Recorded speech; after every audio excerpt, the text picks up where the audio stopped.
Hello, എല്ലാവർക്കും നമസ്കാരം. Serial മാനിയ variety സ്റ്റോറീസിന്റെ ഏറ്റവും പുതിയൊരു വീഡിയോയിലേക്ക് എല്ലാവർക്കും സ്വാഗതം. അപ്പോൾ ഞാൻ എത്തിയിരിക്കുന്നത് നമ്മുടെ സച്ചിയുടെയും രേവതിയുടെയും ഇനി വരാനിരിക്കുന്ന ആ ഒരു ഗംഭീരമായിട്ടുള്ള എപ്പിസോഡും ഒക്കെ ആയിട്ടാണ്. അപ്പോൾ ആരെങ്കിലും കൂട്ടുകാർ ആദ്യമായിട്ടാണ് എൻ്റെ ഈ ഒരു ചാനൽ കാണുന്നതെങ്കിൽ നിങ്ങൾക്ക് ഇഷ്ടപ്പെട്ട് കഴിഞ്ഞാൽ ലൈക്ക് ചെയ്യാനും കമൻറ്റ് ചെയ്യാനും സബ്സ്ക്രൈബ് ചെയ്യാനും ഒന്നും മറക്കരുത് കേട്ടോ. എല്ലാവർക്കും നല്ലൊരു സൺഡേ ഒക്കെ ആശംസിച്ചുകൊണ്ട് നമുക്ക് നേരെ വീഡിയോയിലേക്ക് പോയാലോ. അങ്ങനെ നമ്മുടെ ചന്ദ്രമതി ആണെങ്കിൽ മോളെ എങ്ങനെയെങ്കിലും നമ്മുടെ സച്ചിക്ക് കൊടുക്കാനുള്ള കാശ് ഒപ്പിച്ചു കൊടുക്കണമെന്നും പറഞ്ഞ് ശ്രുതിക്ക് പിന്നാലെ കൂടിയിരിക്കുകയാണ്. അപ്പം ശ്രുതി പറയുന്നുണ്ട്, ആൻറ്റി എന്താ ആൻറ്റി പറയുന്നത്? ആൻറ്റി പറയുന്നത് പോലെ എനിക്ക് എൻ്റെ അച്ഛൻ്റെ അടുത്ത് പോയി ചോദിക്കാനൊന്നും പറ്റത്തില്ല. ഞാനും എൻ്റെ അച്ഛനും തമ്മിൽ ഉടക്കാണ് എന്നുള്ള കാര്യം ആൻറ്റിക്ക് അറിയാവുന്നതല്ലേ എന്നൊക്കെ ഇവളിങ്ങനെ സംസാരിച്ചു. അങ്ങനെ ഇവർ വർത്തമാനമൊക്കെ പറഞ്ഞുകൊണ്ട് നിൽക്കുമ്പോഴാണെങ്കിലോ, മോളെ എനിക്ക് ആലോചിച്ചിട്ട് ഒരു എത്തും പിടിയും കിട്ടുന്നില്ല. നീ എന്തെങ്കിലും ഒരു പോകുംവഴി കണ്ടേ പറ്റുള്ളൂ. ഇനി മോൾക്ക് ചോദിക്കാൻ മടിയാണെങ്കിൽ അച്ഛൻ്റെ നമ്പർ എനിക്കിതാ, ഞാൻ അച്ഛനെ വിളിച്ച് സംസാരിക്കാമെന്ന് ചന്ദ്രമതി ഇങ്ങനെ പറയുകയാണ്. അപ്പം ഇത് കേൾക്കുമ്പോഴത്തേക്കിനും ശ്രുതിക്ക് ശരിക്കും ടെൻഷനായിട്ടോ. ശ്രുതിയാണെങ്കിൽ പറയുന്നുണ്ട്, അതെ ആൻറ്റി വിളിച്ച് ചോദിച്ചു കഴിഞ്ഞാൽ അത് എനിക്കായിരിക്കും നാണക്കേട്.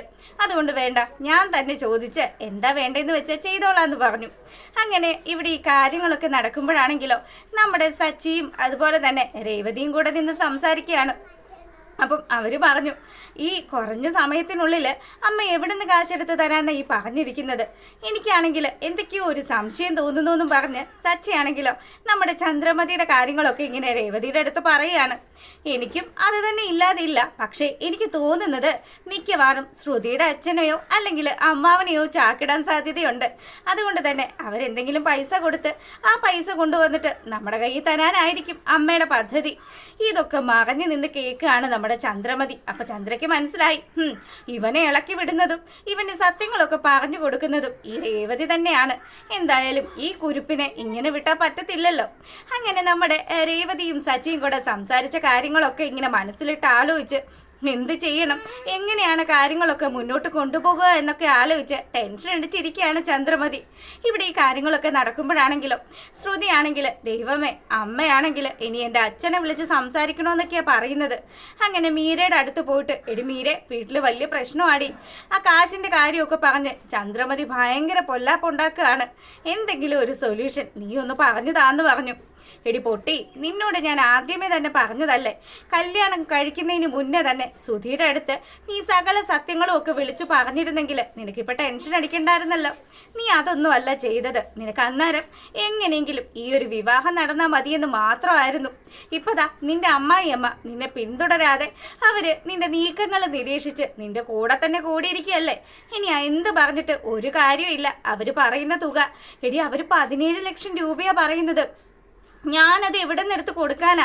നിനക്കറിയാലോ, കല്യാണത്തിന് തന്നെ ആഭരണങ്ങൾ വരെ എടുത്തു തന്നത് അവരുടെ ഔദാര്യത്തിലാണ്. അവർ വിചാരിച്ചു വെച്ചിരിക്കുന്നത് എൻ്റെ അച്ഛൻ കോടീശ്വരനാണെന്നും അയാളുടെ കാശൊക്കെ ഇവിടെ കൊണ്ടുവന്നിട്ട് ഇവരും കോടീശ്വരി ആകുമെന്നൊക്കെയാണ്. എനിക്ക് അങ്ങനെ ഒരു തന്തയില്ല എന്നുള്ള വിവരം ഇവരറിഞ്ഞു കഴിഞ്ഞാൽ പിന്നെ അവരെൻ്റെ വീട്ടിൽ വെച്ചേക്കില്ലടി. അല്ലേലേ ആ രേവതിക്ക് ഒരു വിധത്തിലും സമാധാനം കൊടുക്കാതെയാണ് ചന്ദ്രമതി അവിടെ നിന്ന് കളിക്കുന്നത്. അപ്പം ഇവരിങ്ങനെ വർത്തമാനം പറഞ്ഞു. അപ്പം അല്ല, നിനക്കിനി എന്താ ഒരു മാർഗമായിട്ട് തോന്നുന്നത്? എന്ത് ചെയ്യാനാണ് എന്നൊക്കെ ചോദിച്ച് ഈ മീര ഇങ്ങനെ ചോദിച്ചുകൊണ്ട് നിൽക്കുമ്പം നമ്മുടെ ശ്രുതിയുടെ ഫോണിലേക്ക് ഒരു കോള് വരികയാണ്. അപ്പം ശ്രുതിയാണെങ്കിലോ, അൺനോൺ നമ്പർ ആണല്ലോ, ഇതാരായിരിക്കും എന്ന് പറഞ്ഞ് ഫോൺ ഇങ്ങനെ അറ്റൻഡ് ചെയ്തു. ആ സമയത്താണെങ്കിലോ ആ വിളിച്ച പുള്ളിക്കാരൻ പറഞ്ഞു, മോളെ ശ്രുതി, ഞാൻ നിന്റെ അമ്മാവനാണെന്ന് പറഞ്ഞു.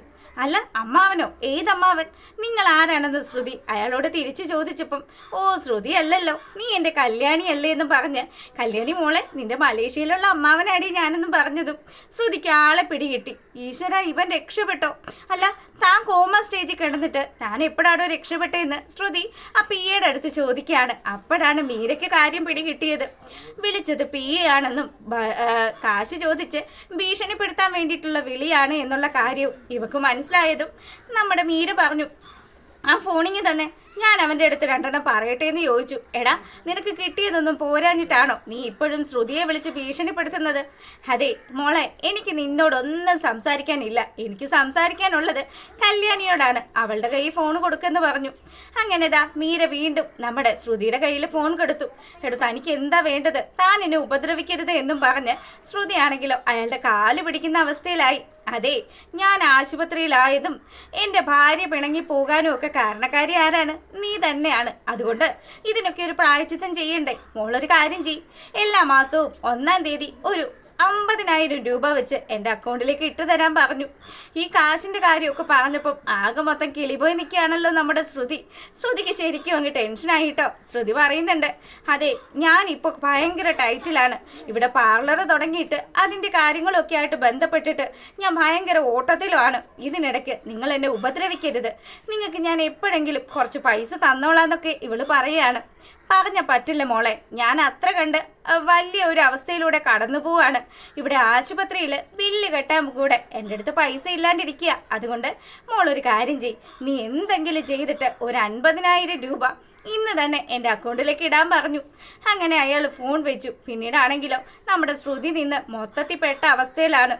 അങ്ങനെ അവൾ ആലോചിച്ചു, എടി ഞാൻ ആലോചിച്ചിട്ടേ ഒരു മാർഗ്ഗേ ഉള്ളൂ, ആ പാർലർ അങ്ങ് വിറ്റാലോ. എടി പാർലർ വിൽക്കാനോ? നീ എന്തൊക്കെ ഈ പറയുന്നത്? നീ അത് തുടങ്ങാൻ വേണ്ടിയിട്ടല്ലേ ഈ കണ്ട കളിയൊക്കെ കളിച്ചത്? അതുമല്ല, എത്ര വർഷത്തെ നിന്റെ കഷ്ടപ്പാടാണ്. അങ്ങനെയുള്ളൊരു ബ്യൂട്ടി പാർലർ നീ എങ്ങനെ വിറ്റ്? അതൊന്നും ശരിയാവില്ല മോളെ. നിന്റെ ജീവിതത്തിൽ അത് ഏറ്റവും വലിയൊരു സംഭവം തന്നെയാണ്. അത് നീ വിൽക്കരുത് എന്നൊക്കെ പറഞ്ഞ് മീരയാണെങ്കിലോ നമ്മുടെ ശ്രുതിയെ ഇങ്ങനെ വിലക്കുന്നുണ്ടെങ്കിലും ശ്രുതി പറഞ്ഞു, ഇല്ലടി, ആൻറ്റിയുടെ കടം തീർക്കണം, അതുപോലെ തന്നെ ഇയാളെ ഒന്ന് ഒതുക്കണം. ഇതിനൊക്കെ ഇത് മാത്രമേ ഉള്ളൂ ഒരു മാർഗം. ഞാൻ ആലോചിച്ചിട്ട് എനിക്ക് മറ്റൊരു മാർഗങ്ങളും കിട്ടുന്നില്ല എന്നും പറഞ്ഞ് ഇവളിങ്ങനെ വിഷമിച്ച് നിൽക്കുമ്പോഴത്തേക്കിനും, അങ്ങനെയാണെങ്കിൽ മറ്റു മാർഗങ്ങളൊന്നും ഇല്ലെങ്കിൽ നീ അത് തന്നെ ചെയ്യുമെന്ന് പറഞ്ഞു. അങ്ങനെ ഇവിടെ ഈ കാര്യങ്ങളൊക്കെ നടന്നു. നമ്മുടെ ശ്രുതിയാണെങ്കിലോ വേഗം തന്നെ അത് എടുക്കാമെന്ന് പറഞ്ഞ ആ ഒരു മേഡത്തെ വിളിച്ച് സംസാരിക്കുകയാണ്.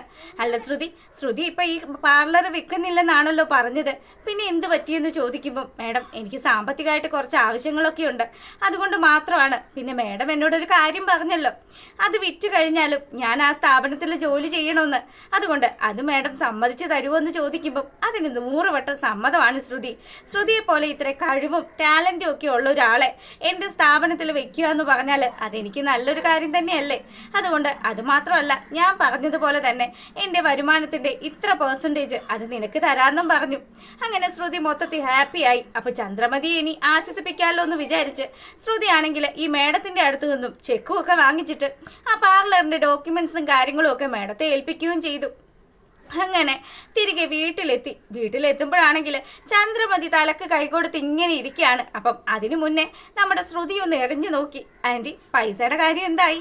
എവിടെന്നെങ്കിലും പൈസ കിട്ടിയോന്ന് ചോദിക്കുമ്പം, എവിടെ നിന്ന് കിട്ടാനാ മോളെ, എൻ്റെ ഒരു കാര്യം ഞാൻ തന്നെയാണ് എല്ലാ കാര്യങ്ങൾക്കും മുൻകൈ എടുത്ത് ഇതൊക്കെ തൊലച്ച് നശിപ്പിച്ചത്. ഇനി എന്ത് ചെയ്യാനാ, ആരോട് ചോദിക്കാനാ? ഇവിടുത്തെ രവിയേട്ടൻ അറിഞ്ഞു കഴിഞ്ഞാൽ എന്നെ 4 മടക്കുമെന്ന് പറഞ്ഞു. അങ്ങനെ സംസാരിച്ചപ്പം ശ്രുതി പറഞ്ഞു, ആൻറ്റി എന്ന ഒരു കാര്യം ചെയ്യ്, ഭാമാൻറ്റിയുടെ അടുത്തൊന്ന് ചോദിക്കായിരുന്നില്ലേ? ആൻറ്റിയെ ഹെൽപ്പ് ചെയ്താലോ? എൻ്റെ മോളെ നീ എന്തറിഞ്ഞിട്ടാ ഈ പറയുന്നത്? ഭാമ അത്ര വലിയ കാശുകാരിയൊന്നും അല്ലടി. അവൾക്ക് ഒരുപാട് സാമ്പത്തിക ബുദ്ധിമുട്ടുകളൊക്കെ ഉണ്ട്.